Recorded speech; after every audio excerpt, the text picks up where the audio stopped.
세계적인 복음 전도자였던 빌리 그레엄 목사님이 있습니다. 우리나라에도 오셨었죠. 빌리 그레엄 목사님 계시는데요. 이 빌리 그레엄 목사님의 아내 루스 그레엄의 묘비에는 이런 글귀가 새겨져 있습니다. 공사 끝. 그동안의 인내 감사합니다. 이게 묘비명이에요. 빌리 그레엄 목사님의 아내인 사모님 루스 그레엄의 묘비에는 이렇게 새겨져 있습니다. 공사 끝. 그동안의 인내에 감사합니다. 루스 그레이엄은 세상을 떠나기 전에 자동차를 타고 가다가 한 거리 모퉁이에서 이러한 문구를 봅니다. 공사 끝, 그동안의 인내에 감사드립니다. 라는 어떤 감사의 표지판을 본 거예요. 그리고 나서는 남편인 빌리 그레이엄에게, 빌리 그레이엄 목사님에게 저 문구를 내 묘비명으로 삼아줘 라고 했다고 합니다. 마치 한 사람의 그리스도인의 삶이 변화되기까지 인내해준 사람들에게 감사하다라고 그렇게 전달하는 것 같습니다. 그런 의미에서 본다면 우리의 삶은요, 완성되지 않는 것 같습니다. 우리가 죽을 때까지 완성이 되지 않아요. 계속 공사 중인 거죠. 아직 공사가 끝나지 않았습니다. 그러니 주님의 인내와 사랑으로 서로를 격려하고 위로하며 그리고 품어주어야 합니다. 지금 앞뒤 좌우에 있는 사람은 완성본이 아니에요. 계속 공사 중에 있어요. 그래서 서로를 격려하고 위로하고 품어주어야 합니다.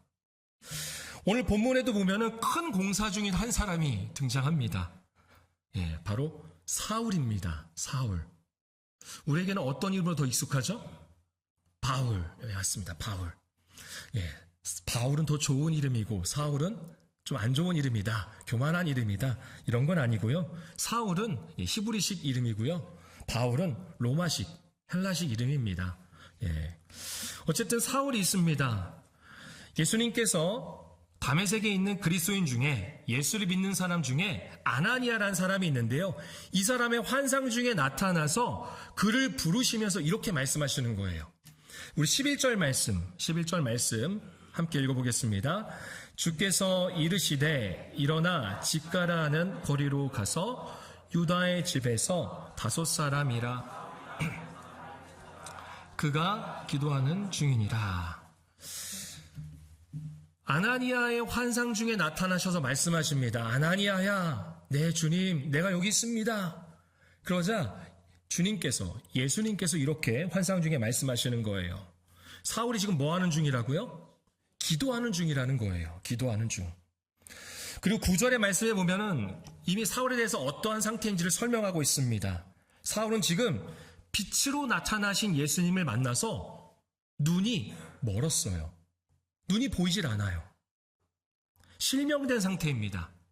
그리고 3일째 먹지도 마시지도 않고 기도하고 있습니다. 다시 말해서 아무것도 하지 못하고 기도밖에 할 수 없는 상태에 있다라는 거죠. 왜냐하면 자신이 박해하던 예수님을 그가 만났거든요.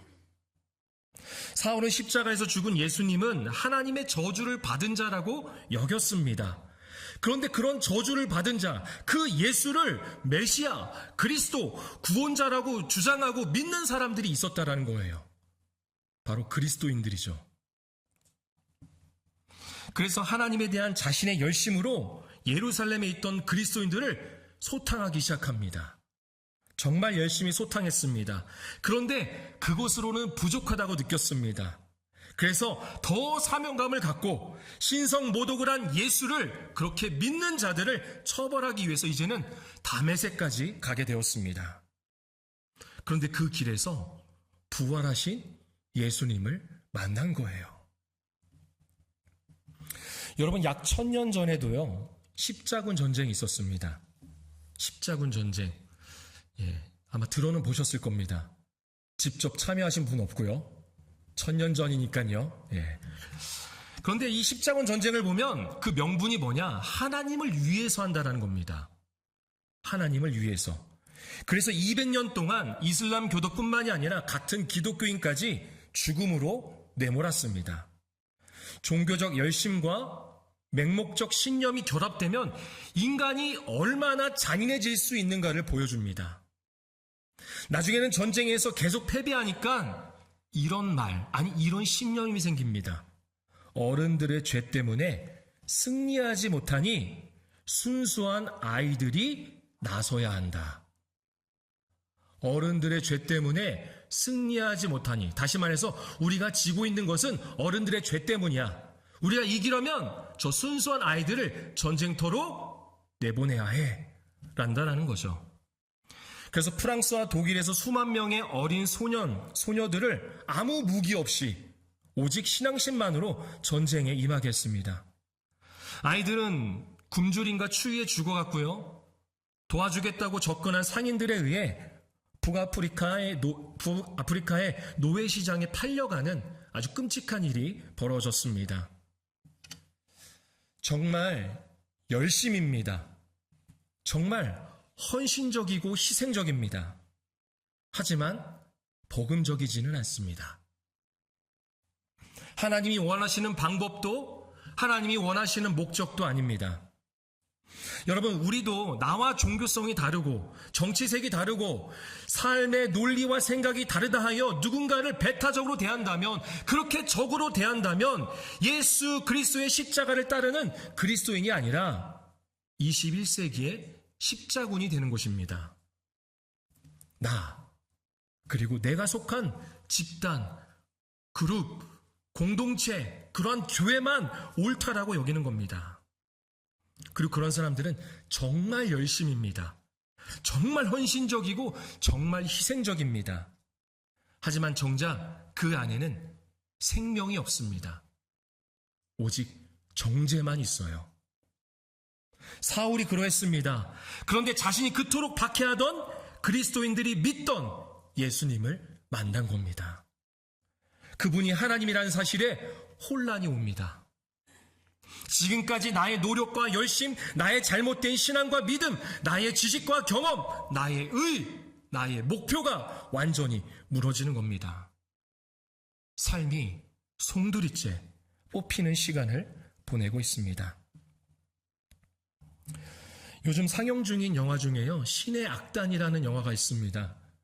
신의 악단이라는 영화가 있는데요, 그 내용은 이렇습니다. 대북 제재로 돈줄이 막힌 북한이 국제사회에 2억 달러를 지원받기 위해서 북한 내에 최초로 가짜 찬양단을 만드는 내용입니다. 그러니까 쉽게 말해서 북한이 돈이 없어서 교회를 세우고 가짜 부흥 집회, 찬양단을 꾸리는 그런 일들이 소개되고 있습니다. 저는 아직 이 영화를 보지는 못했지만 보기 전에 좀 검색을 했습니다. 그랬더니 이 영화에는 여러 찬양들이 소개가 되더라고요. 그런데 이 영화에 소개되는 찬양 중에 광야를 지나며라는 그러한 찬양이 있습니다. 오랜만에 이 찬양을 듣는데 오늘 말씀에 나오는 사울이 이렇게 오버랩, 각인이 되는 거예요. 그러면서 이 찬양의 가사에 보면 이런 고백이 있거든요. 주께서 나를 사용하시려, 나를 더 정결케 하시려, 나를 택하여 보내신 그곳 광야, 성령이 내 영을 다시 태어나게 하는 곳, 광야에 서 있네.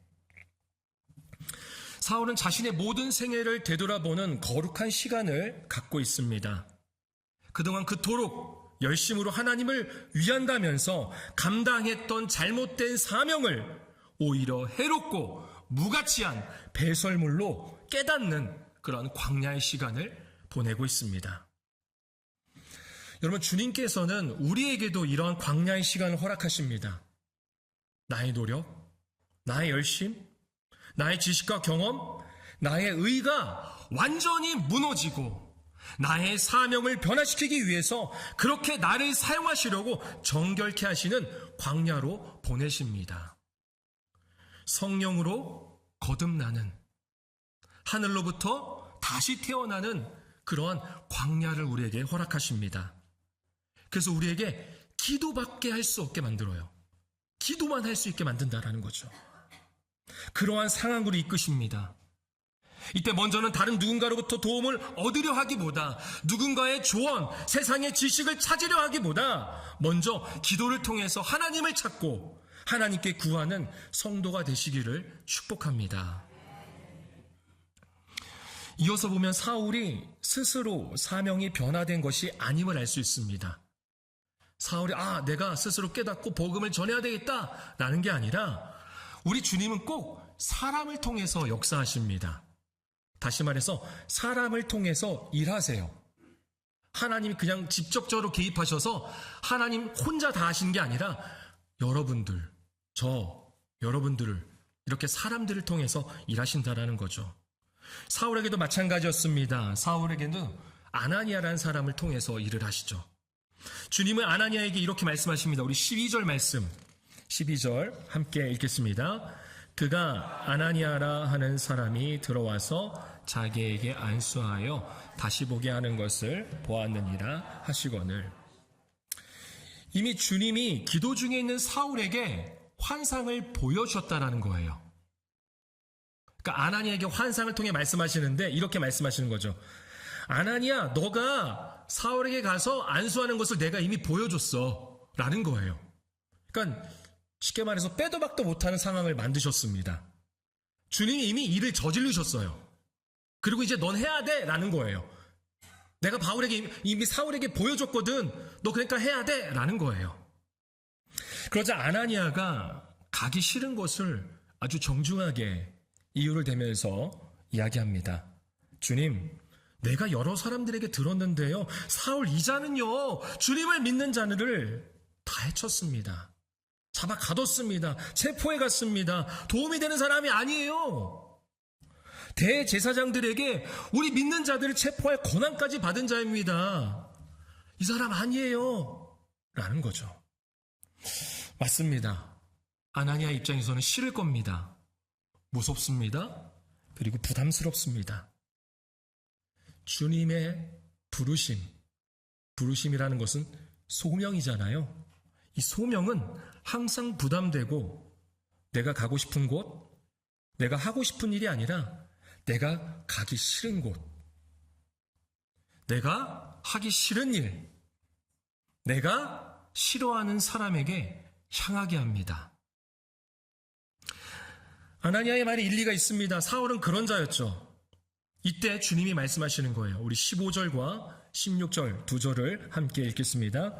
주께서 이르시되 가라, 이 사람은 내 이름을 이방인과 임금들과 이스라엘 자손들에게 전하기 위하여 택한 나의 그릇이라. 그가 내 이름을 위하여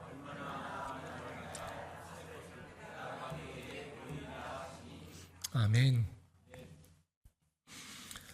청파교회의 원로 목사인 김기성 목사님은 신앙에 대해서 이렇게 말합니다. 신앙은 연금술이다. 연금술. 연금술 혹시 아시나요?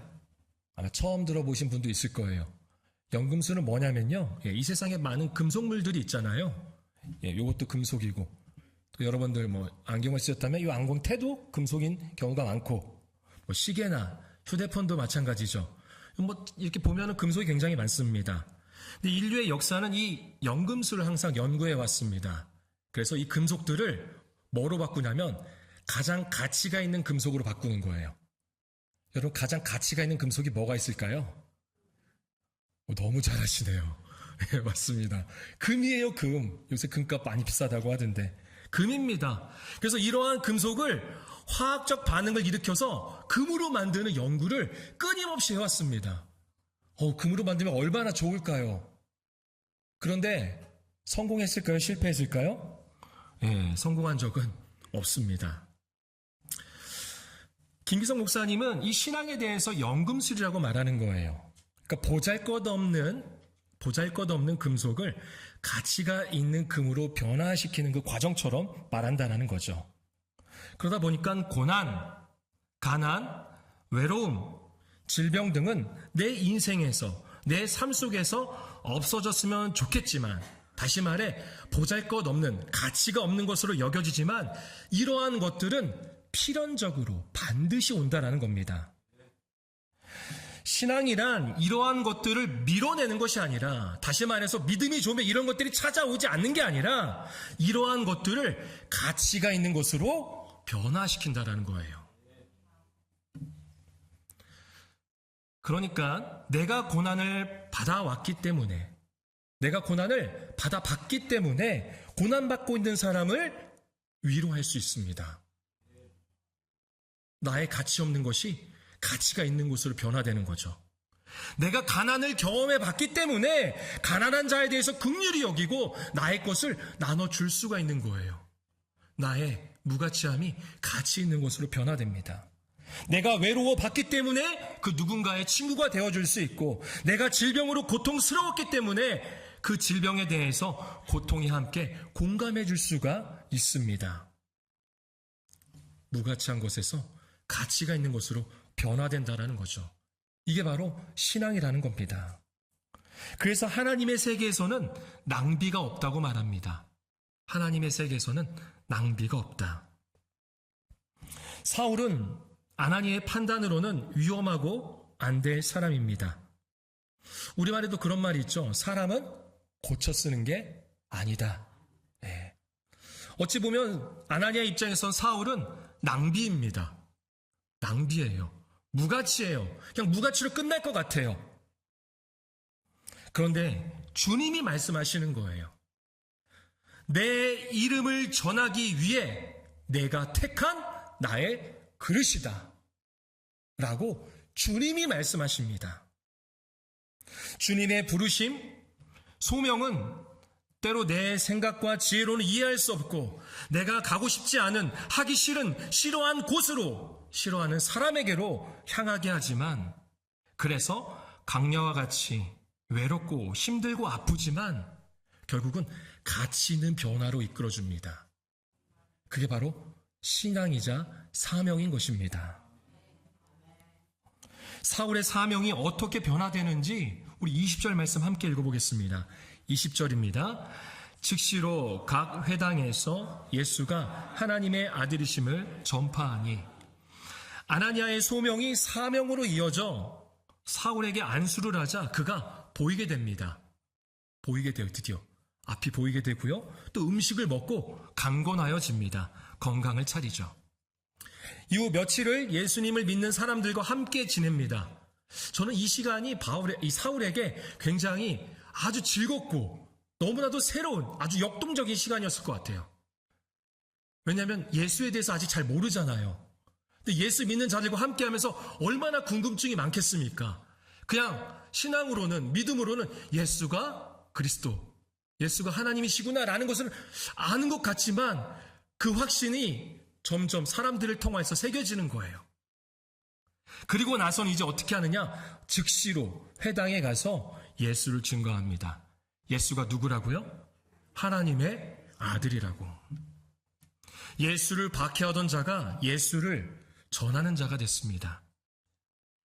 예수가 하나님의 아들인 것은 신성 모독이라고 생각하며 그렇게 믿는 자들을 박해하던 자가 오히려 예수가 하나님의 아들이심을 전하면서 박해받을 것을 감당하고 있습니다. 그렇게 각오하고 있습니다. 여러분, 이게 사명이자 이게 바로 복음인 것입니다. 그렇다면 이 복음을 들은 사람들의 반응은 어떠했을까요? 우리 이어서 21절 말씀 같이 읽겠습니다. 듣는 사람이 다 놀라 말하되 이 사람이 예루살렘에서 이 이름을 부르는 사람을 멸하던 자가 아니냐. 여기 온 것도 그들을 결박하여 대제사장들에게 끌어가고자 함이 아니냐 하더라.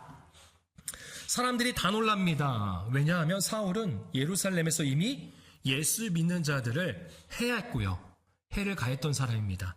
해쳤던 자인데 이제는 거기서 더 나아가서 다메섹에 온 것도 예수 믿는 자들을 잡아들여서 대제사장들에게 끌고 가려 했던 것인데, 그런 사울이 지금 그가 가장 혐오하는 예수를 전하고 있고 박해했던 사람들과 똑같이 하고 있습니다.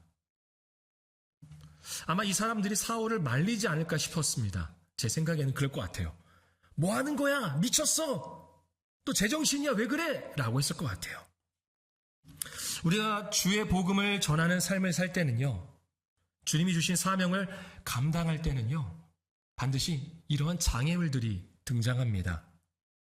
사람이나 환경 또는 나의 의지나 감정이 사명을 감당하는 데 있어서 장애물이 되기도 합니다. 어떻게 해야 할까요? 사울이 어떻게 하는지 22절 말씀, 22절 함께 읽겠습니다. 사울은 힘을 더 얻어 예수를 그리스도라 증언하여 다메섹에 사는 유대인들을 당혹하게 하니라. 여기서 힘을 얻었다는 것은요, 영적으로 힘을 얻었다는 게 아니라 육적으로, 육이 강건하여졌다라는 거예요. 몸이 더 회복을 했다라는 거죠. 그러자 어떻게 해요? 그가 더 전하기 시작합니다. 그는 성령으로 충만함을 받았습니다. 그리고 몸이 건강해졌습니다. 이걸 우리식으로 표현하면 뭘까요? 우리 기도할 때 그런 기도 많이 하잖아요. 영육 간의 강건함. 바로 그거예요. 영과 육이 건강해지니까 그가 더욱더 복음을 증거하는 것입니다. 예수가 그리스도라는 것을 더욱더 증거합니다. 그러자 유대인들이 어떻게 여겨요? 당혹하는 거예요. 듣던 사람들이 당혹합니다. 하지만 사울은 전합니다. 우리에게도 이러한 사명을 감당하는 믿음이 필요합니다. 세상의 놀람과 당혹스러움에 움츠러들지 말고 영과 육이 건강하여져서 당당하게 말과 행동으로 예수가 하나님의 아들이며 그리스도이심을 증거해야 합니다. 앞서 소개한 찬양 광야를 지나며에 보면 그 마지막 가사는 이렇게 소개됩니다. 한번 보여주실까요? 가사 마지막 장면. 내 자아가 산산이 깨지고 높아지려 했던 내 꿈도 주님 앞에 내어놓고 오직 주님 뜻만 이루어지기를, 나를 통해 주님만 드러나시기를 광야를 지나며. 내 자아가 산산이 깨지고 나 중심의 열심과 신앙을 주님 앞에 내려놓을 때 우리의 사명이 변화됩니다. 오직 주님의 뜻, 그 사명을 감당하는 사람이 됩니다. 진정 우리의 사명이 이러한 광야들의 시간들을 통하여서 변화되기를 소망합니다. 가장 가치가 있는 예수가 하나님의 아들이며 예수가 그리스도이심을, 그것을 믿는 자는 영생을 얻는, 하늘나라를 들어가게 되는 이 귀한 사명, 구원을 전하는 이 귀한 사명을 감당하는 저와 여러분이 되기를 소망합니다. 가장 가치가 있는 것을 전하는 가장 가치 있는 사람이 여러분인 줄로 믿습니다. 말씀을 정리합니다. 아프리카 속담에 보면요, 이런 말이 있습니다. 한 아이를 키우려면 온 마을이 필요하다. 한 아이를 키우려면 온 마을이 필요하다. 아이들이 행복하게 자라려면 그 아이의 가정 하나만이 아니라 마을 전체, 즉 마을 사람 모두의 노력이 필요하다는 뜻입니다. 그리스도인도 마찬가지입니다. 예수를 믿고 복음을 전하는 사명자가 되기 전까지는 개인의 신앙과 체험만으로는 불가능합니다. 반드시 성도의 인내와 사랑이 필요합니다. 주님께서 나를 위해 인내와 사랑을 보이신 것처럼 우리도 한 사람이 예수를 믿고 사명이 변하기까지 인내와 사랑으로 함께해 주어야 합니다. 우리 아직 공사 중이잖아요. 사울의 경우를 보면 그렇습니다. 목숨을 걸고 사울에게 온 아나니아가 있습니다. 그가 앞을 볼 수 없을 때 그가 머물 자리를 내준 유다라는 사람이 있습니다.